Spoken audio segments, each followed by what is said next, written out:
یہ براہین قاطعہ صفحہ نمبر 183 اٹھا کر دیکھیں. سوال کیا تھا؟ سوال یہ تھا یہ جو پکے مدرسے ہم نے بنا لیے ہیں، 7 پیریڈ ہم نے لگا لیے ہیں، ایک پیریڈ تفسیر کا ہوگا 40 منٹ کا، ایک پیریڈ حدیث کا ہوگا 40 منٹ کا، ایک پیریڈ گرامر کا ہوگا، مدرسے پکے بنا لیے، طلباء کو اچھے کپڑے دیے، کھانے دیے، اس کی دلیل کیا ہے؟ تو کہنے لگے اس کی دلیل صفہ ہے. ہم نے کہا کون سا صفہ؟ کہنے لگے جو حضور نے مدرسہ جو بنایا تھا. ہم نے کہا وہ تو صرف ایک چبوترا تھا درخت کے نیچے. اب ہم دیکھیے یہاں پر اصل بتا رہے ہیں کہ میلاد میں اصل یہ حدیثیں ہیں. کہتے وہ تو صرف بیٹھ کر کر رہے تھے، آپ یہ سب کیا کر رہے ہیں؟ جلوس بھی نکال رہے ہیں، جھنڈے بھی. ہم نے کہا یہ وقت کے تقاضے کے اعتبار سے ایک مباح چیز ہے جس کا کرنا کوئی فرض نہیں، ضروری نہیں. اگر اس جائز طریقے سے اگر جلوس ناجائز ہے تو پھر یہ سارے جلوس ناجائز ہوں گے جو آپ نکالتے ہیں. یہ ایک سماجی طریقہ ہے کسی کی تعظیم کے اظہار کا، تو اس کو استعمال کیا جا رہا ہے لوگوں کے دلوں میں حضور کی عزت بٹھانے کے لیے. اصل مقصد چراغا جھنڈا نہیں ہے، اصل ہمارا مقصد مسلمانوں کا جلوس نہیں ہے، اصل مقصد ہے عزت رسول. ہم ہر اس چیز کو استعمال کریں گے جس کے ذریعے یوتھ اور زمانے کے سامنے مقام مصطفیٰ اور عظمت مصطفیٰ وہاں تک پہنچ جائے. سمپل کانسیپٹ ہے، اصل یہ نہیں ہے، اصل ذکر رسول ہے. اب آپ سنیے، پوچھا گیا یہ اتنے بڑے بڑے مدرسے، اتنی بڑی بڑی عمارتیں، طلباء کے لیے اچھے اچھے کمرے، ان کے لیے لباس، بڑی بڑی عمارت، اے سی، ایئر کنڈیشن، گیزر سب لگا ہوا ہے، یہ ناجائز نہیں ہے؟ کیونکہ آپ جو چندہ مانگ رہے ہیں، ہر دیوار کے لیے چندہ مانگ رہے ہیں، پنکھے کے لیے چندہ مانگ رہے ہیں، ثواب کی نیت سے مانگ رہے ہیں، تو یہ ناجائز نہیں ہے؟ کہنے لگے کیوں ناجائز ہے؟ یہ تو حضور کے دور میں بھی تھا. ہم نے کہا حضور کے دور میں کہاں تھا؟ کہنے لگے وہ صفا کا جو مدرسہ تھا سب سے پہلے، تو ہم نے کہا وہ تو صرف ایک چبوترا تھا. توجہ ہے آپ کی؟ وہ صرف ایک چبوترا تھا درخت کے نیچے. اس کی صورت اور اس کی، کہتے اس میلاد اور اس میلاد میں بڑا فرق ہے. ہم نے کہا اس مدرسے اور اس مدرسے میں تو زمین آسمان کا فرق ہے. وہ کھلے آسمان کے نیچے تھا،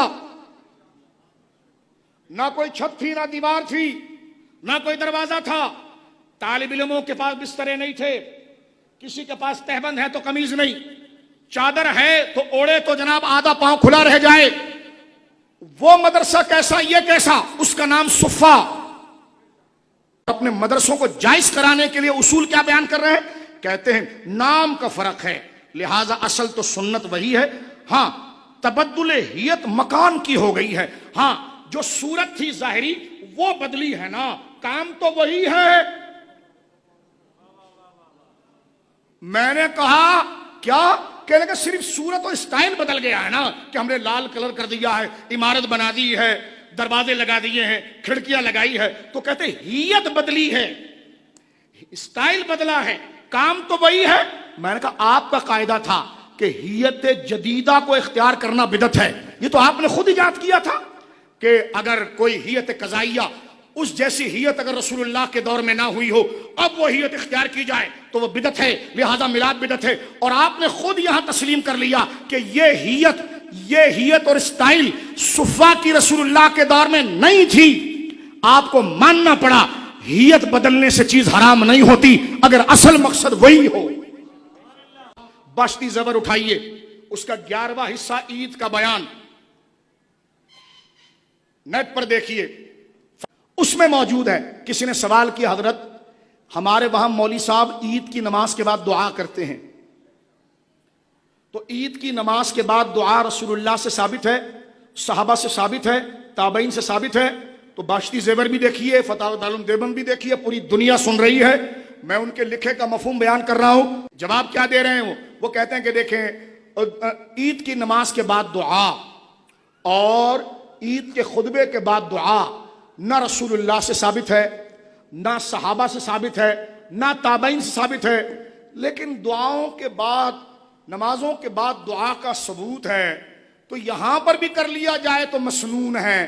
میں نے کہا تم تو کہتے تھے جو کام صحابہ نہ کرے وہ گناہ کا ہوتا ہے. تھانوی صاحب تو اس کو مسنون تک پہنچا رہے ہیں، کہہ رہے ہیں کہ صحابہ نہیں کر رہے پھر بھی جائز ہے. میں سوچتا رہا یار، نماز جنازہ کے بعد دعا جب ہم کرتے ہیں تو یہ پوچھتے ہیں صحابہ نے کیا، لیکن اس وقت جب عید کی نماز کے بعد کی دعا کی بات آتی ہے تو خود ہی جواب دے دیتے ہیں صحابہ نے نہیں کیا لیکن کام تو اچھا ہے نا، کرنے میں کیا ہے. میں نے کہا سوال ہو رہا ہے کسی مصیبت کے وقت بخاری شریف کا ختم کرنا قرون ثلاثہ سے ثابت ہے اور یہ بدعت ہے یا نہیں؟ یعنی مصیبت آ جائے اور بخاری شریف کا ختم کریں قرون ثلاثہ، حضور کے دور میں، صحابہ کے دور میں، تابعین کے دور میں، ثابت ہے یا بدعت؟ جواب، قرون ثلاثہ میں بخاری نہیں لکھی گئی تھی، مگر اس کا ختم درست ہے کہ ذکر خیر ہے، ذکر خیر کے بعد دعا قبول ہو جاتی ہے اور اس کا اصل شرع سے ثابت ہے، بدعت نہیں۔ یعنی حضور سید عالم کا ذکر میلاد کا کیا۔ اب آپ دیکھیں کہہ رہے بخاری شریف مصیبت کو ہٹانے کے لیے بخاری شریف کا ختم کر کے دعا کرنا یہ قرون ثلاثہ میں تھا یا بدعت ہے؟ صحابہ نے کیا یا بدعت ہے؟ تو خود لکھتے ہیں حضور کے یعنی میلاد تو تھا لیکن یہاں خود مان رہے ہیں کہ بخاری نہیں تھی۔ یہ میں نے ابھی آپ کے سامنے فتاوی رشیدیہ پڑھا، کہتے ہیں قرون ثلاثہ میں بخاری تالیف نہیں ہوئی، نہیں لکھی گئی، جبکہ حدیثیں تو حضور کے سامنے کی موجود ہے میلاد کی۔ اب بخاری شریف تالیف نہیں ہوئی، بخاری کا وجود نہیں تھا صحابہ کے دور میں، مگر اس کا ختم پھر بھی درست ہے۔ تو میں نے کہا وہ صحابہ والی قید کہاں گئی؟ قاعدہ تو خود ہی آپ نے ختم کر دیا۔